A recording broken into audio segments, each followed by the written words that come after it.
Hi everyone, welcome to the second interview with our Coopers. My name is Hamish Black and I'm excited to be joined by Dominique Bornes from the Demptos Bordeaux Cooperage. Bonjour Dominique. Bonjour tout le monde, bonjour l'Australie. Dominique, it's great for you to join us today. COVID, as you know, has certainly changed our world, but at least we can still connect. And as we've discussed, we've got a few questions to ask you. So I'll start with the first question and by asking you, how is vintage 20 in Bordeaux? You know, it's every year is unusual in Bordeaux, but particularly to 2020 is really particular for different reasons. If you have just a few minutes, I can explain you the season, the beginning to the harvest, and the winter was not cold last year and quite wet, and we had the vineyard started to grow very, very early, and everybody said we will have the earliest harvest we never had before in Bordeaux.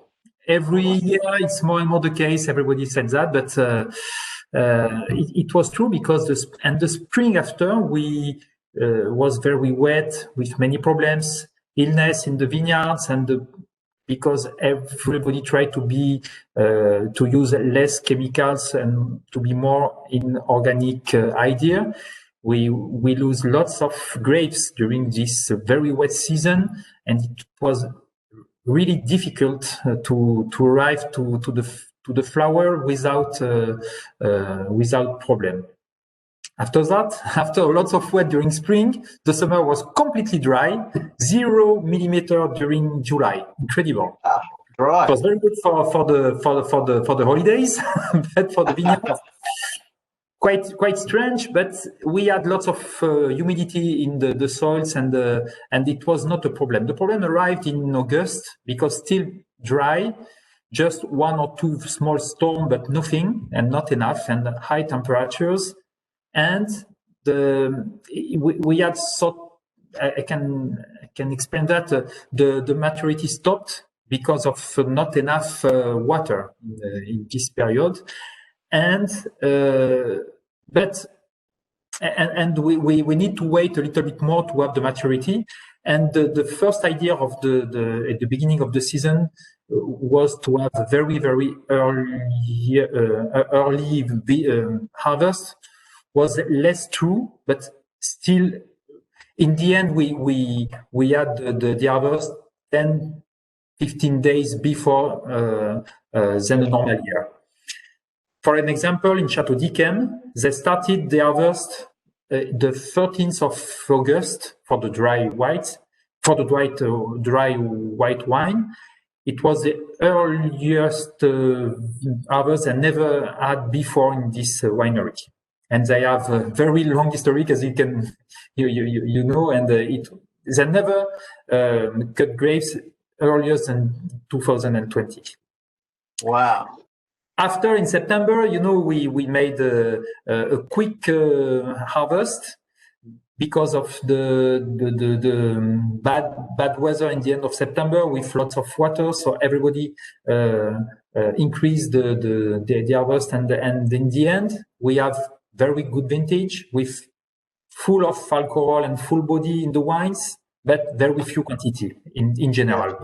We estimate on the left bank it's 30% less than normal, and on the right bank on Merlot it's a little bit more, but we lost 13 to 20% of the harvest. So it's a small vintage, but a good vintage, and we start now to taste and the wine after malolactic, and the wines are very, very nice, very black color, and lots of good tannins. A good aging will be interesting for this type of wine. We need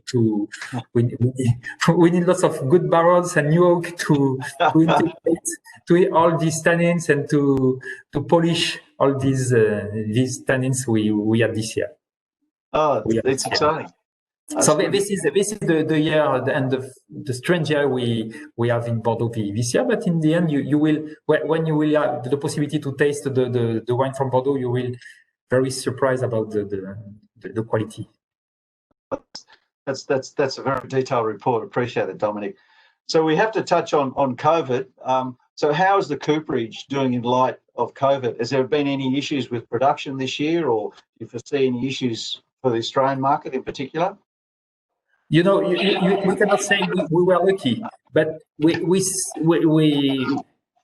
the first wave arrived in France and everywhere, we had to stop the production few days to organize small teams and write and apply a sanitary protocol to everybody. So we stopped maybe 10, 15 days, not more. And by chance, it was a low season for us. So it didn't affect the production. And after we arrived to produce more or less normally for the US markets, and the season where we produce the barrels for the United States and for Bordeaux too, it was quite normal. Now we are in the second wave, but we can still work because we have the good sanitary protocol, and it's difficult, but it's not really affected. The real effect is about markets in general all over the world, yeah. And we had a normal season in US and in France, and we wait now the South Hemisphere and cross fingers to have a good season because we need it. Yeah. Well, at the moment, it's looking very positive, Dominic. It's looking very positive. So that's exciting.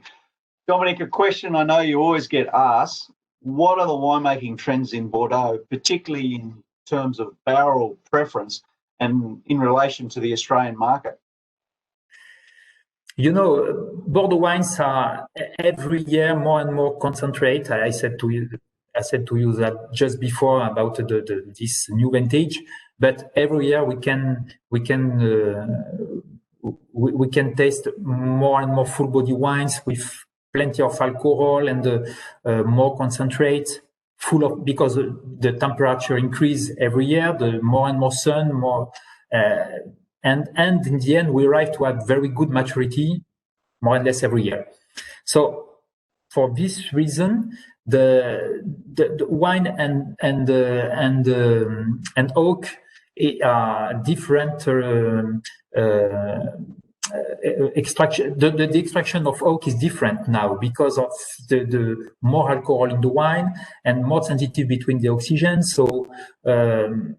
This is quite new for us, and the alcohol change, the extractions, and regarding the oxygen, it's important to understand that, because we can have sometimes wine, oak, and the objective for us and for our customers is still integrate wine and oak aromas and tannins and everything, and it's more difficult in these conditions.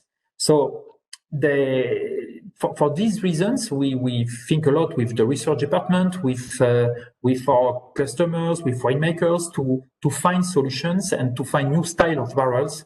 And we developed years ago the Paradox barrel,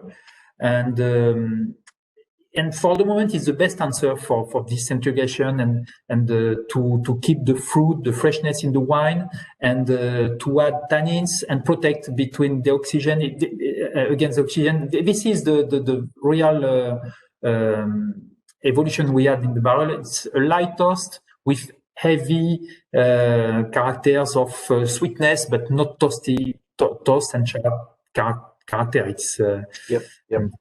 We want to keep the fruit, put the terroir in the first position. This is the objective for us. And with the Paradox, we'll have quite well.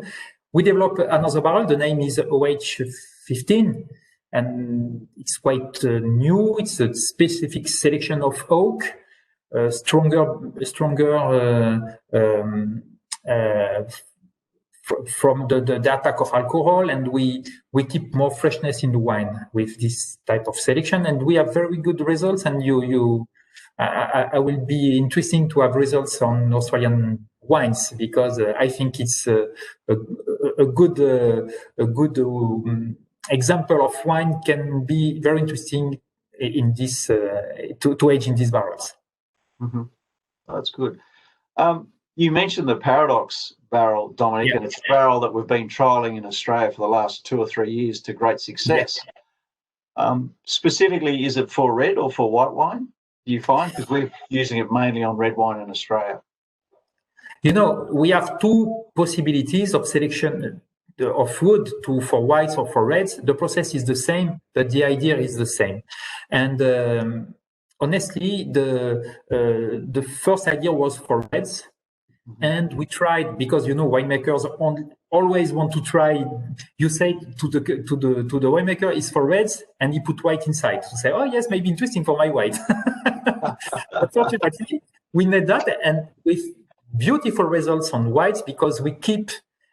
It's definitely different and opposite than the style we can imagine on Chardonnay, about a lot full of butter and vanilla and everything. Yes. It's the opposite of that. Paradox is just to keep the freshness and lots of minerality and the pure aromas of Chardonnay, for example, for Chardonnay, but Sauvignon, it works very well too. Yes. So it was a good surprise, and we adapt the selection of food for whites with very good success. We supply now barrels for very nice dry white in Bordeaux, and even for sweet wines too. Okay. I spoke about Yquem in the beginning, and I make some Paradox barrels for them since 2-3 years now, and the result is amazing, because the pure fruit without any toasty characters to blind it, and it's really nice. For reds, it's quite the same, with a different idea, because the aging of red is longer than for white, and we need the tightest grain for that, and to integrate the tannins Paradox give to the wine. So long aging is the best way, but with the same idea always is the terroir and the fruit. Fantastic. Thanks for that, Dominic.